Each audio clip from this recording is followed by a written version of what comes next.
ಬಾಂಗ್ಲಾದೇಶದಲ್ಲಿ ಹಲವು ತಿಂಗಳುಗಳಿಂದ ನಡೆದ ಹಿಂಸಾತ್ಮಕ ಅಶಾಂತಿ, ಪ್ರತಿಭಟನೆಗಳು ಮತ್ತು ಘರ್ಷಣೆಗಳ ಬಳಿಕ ಇದೀಗ ದೇಶವು ಅತ್ಯಂತ ಮಹತ್ವದ ರಾಷ್ಟ್ರೀಯ ಸಂಸತ್ ಚುನಾವಣೆಗೆ ಸಜ್ಜಾಗಿದೆ.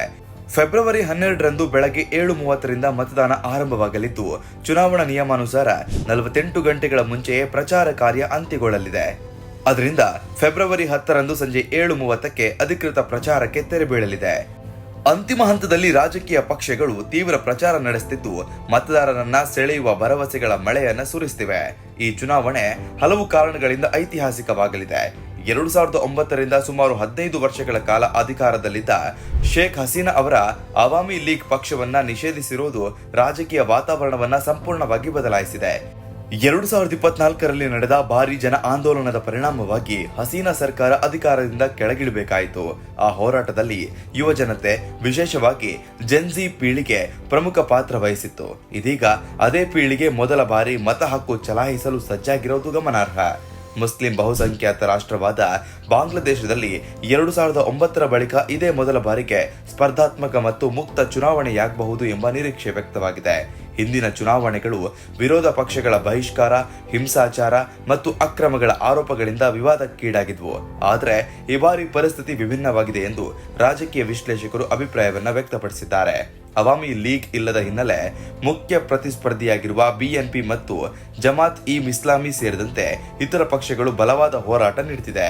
ಯುವ ಮತದಾರರ ಮನೋಭಾವ ಈ ಚುನಾವಣೆಯ ಪ್ರಮುಖ ಅಂಶವಾಗಿದೆ. ಲಕ್ಷಾಂತರ ಮೊದಲ ಬಾರಿಗೆ ಮತ ಚಲಾಯಿಸುವ ಮತದಾರರು ಆಶೆ, ಅನುಮಾನ ಮತ್ತು ಬದಲಾವಣೆಯ ಬೇಡಿಕೆಗಳ ಮಿಶ್ರ ಭಾವನೆಗಳೊಂದಿಗೆ ಎದುರು ನೋಡುತ್ತಿದ್ದಾರೆ.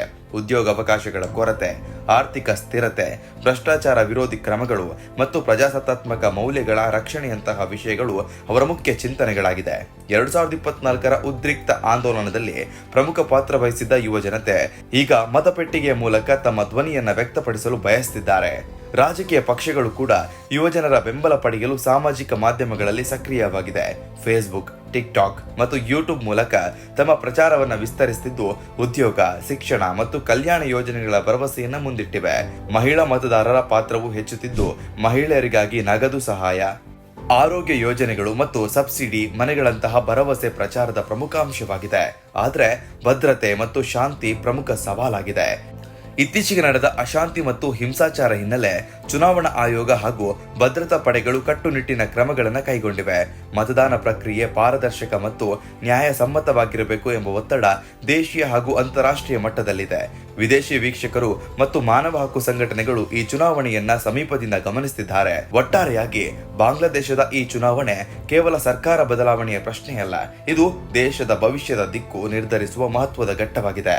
15 ವರ್ಷಗಳ ಆಡಳಿತದ ಬಳಿಕ ಹೊಸ ರಾಜಕೀಯ ಅಧ್ಯಾಯ ಆರಂಭವಾಗಬಹುದೇ ಎಂಬ ಕುತೂಹಲ ಹೆಚ್ಚಾಗಿದೆ. ಯುವ ಜನತೆ ಮತ್ತು ಮೊದಲ ಬಾರಿಗೆ ಮತದಾರರ ನಿರ್ಧಾರ ಈ ಬಾರಿ ನಿರ್ಣಾಯಕವಾಗಬಹುದು.